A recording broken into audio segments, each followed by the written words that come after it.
Hi mga kananays, ohayo gozaimasu. May errands nga ako ngayon kaya umabsent ako sa trabaho. Dahil nga mag-grade 1 na si Yuria, pupunta nga ako sa school na papasukan niya. Parents lang ang pupunta sa school kaya may pasok si Yuria sa childcare. Dahil nga umuulan, ipapahatid ko nga siya at eto nga't naghihintay kami sa labas.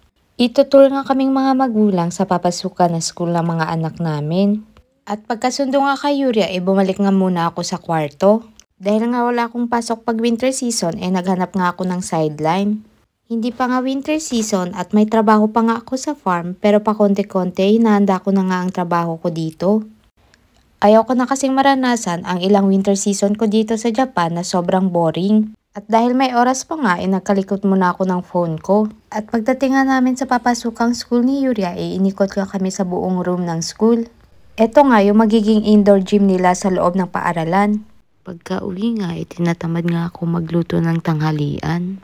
Buti na nga lang at meron akong ditong instant cup na chuba chuchu. Basta kanin siya, nalalagyan mo lang siya ng mainit na tubig. Nag-toast na nga din ako ng tinapay para pandagdag sa kakainin ko. Mas nauna pa nga yung matamis kaysa sa main meal na kakainin ko. Inaantay ko pa kasing kumulo ang tubig kaya inuna ko na yung tinapay. Nasarapan nga ako dito nung una ko tong natikman kaya palagi ko nang binibili. Kanin na nga to na may kasama ng ulam. Medyo may pagka-sauce nga yung pagkaluto niya. Kaya kung hindi ka nga mahilig sa lugaw hindi ka masasarapan dito. Pero ako naman kasi mahilig sa lugaw kaya okay sa akin yung lasa. At tumawag nga ako sa boss ko, sabi ko papasok nga ako sa hapon kaya eto nga nag-ready na ako para umalis. Nag-sunscreen nga ako ulit kahit nag-sunscreen na ako kaninang umaga. Panigurado kasi na uusbong ang init dahil nga umulan kaninang umaga. Nagantay nga lang ako ng ilang minuto para sakto yung oras ng pagpasok ko sa trabaho. At eto nga at ready na nga ako para umalis. Tara, samahan nyo na din ako sa pagpasok sa trabaho. Pagkatapos nga ng maulan na umaga, eto nga malinsangan nung tanghali na. Hindi ko na nga kinakaya sa loob ng greenhouse pag wala akong dalang fan. Nung nasira nga yung hand fan na binili ko, bumili nga ako nitong vest fan. Mumarahing vest fan nga lang yung binili ko pero sobrang nakakatulong nga siya sa mainit na panahon. Vest fan nga din yung mga ginagamit ng katrabaho ko pero mga mamahaling brand nga. Dahil nga nasasayangan nga ako bumili ng mamahalin, naghanap nga ako ng mumurahin pero maraming good reviews. May nakita nga akong review sa Vespa na to na mas maganda pa nga daw yung quality nito kaysa sa una niya nabili na mamahaling brand.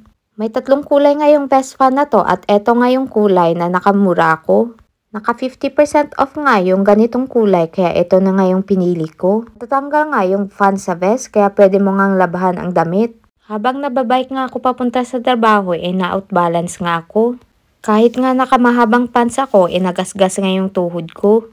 At nagpapasalamat nga din ako at hindi ko kasama si Yuria. At buti na nga lang din at hindi malakas yung pagkatumba ko at hindi ako masyadong nagasgasan. Wala din naman masakit sa katawan ko kaya eto tuloy pa din sa trabaho. Yung natumba ka na nga tapos ganito pa yung nakatoka sa'yo. Go for the lapad pa din tayo, Jai. Laban Japan pa din kahit sobrang baba na ng exchange rate ng Japanese yen sa Philippine peso. At sobrang mahal na ng mga bilihin at tax dito sa Japan. Pag hindi ka talaga marunong magtipid, pordoy kagiday. Kailangan nga doble kayod pambayad sa mga bayarin buwan-buwan. Dalawa lang naman yung pagpipilian mo, magdodoble kayod ka o magdodoble yung darating mo na bayarin. Pasalamat pa din naman ako at hindi ako nagbabayad ng kuryente, tubig at gas sa bahay. Yung phone plan, wifi at grocery nga lang yung iisipin ko buwan-buwan. Pero pag hindi ka marunong magtipid, wala ka talagang maiipon. At thankful pa din naman ako kasi nakapagpapadala pa din ako sa family ko sa Pinas. Alam nyo ba na kwenta ko talaga yung araw ng pasok ko para malaman ko yung sweldo ko? Kailangan ko kasi talaga mag-ipon kahit papano sa sweldo ko buwan-buwan. At dito nga sa Japan, may allowance nga yung mga bata sa gobyerno kaya naiipon ko din yun.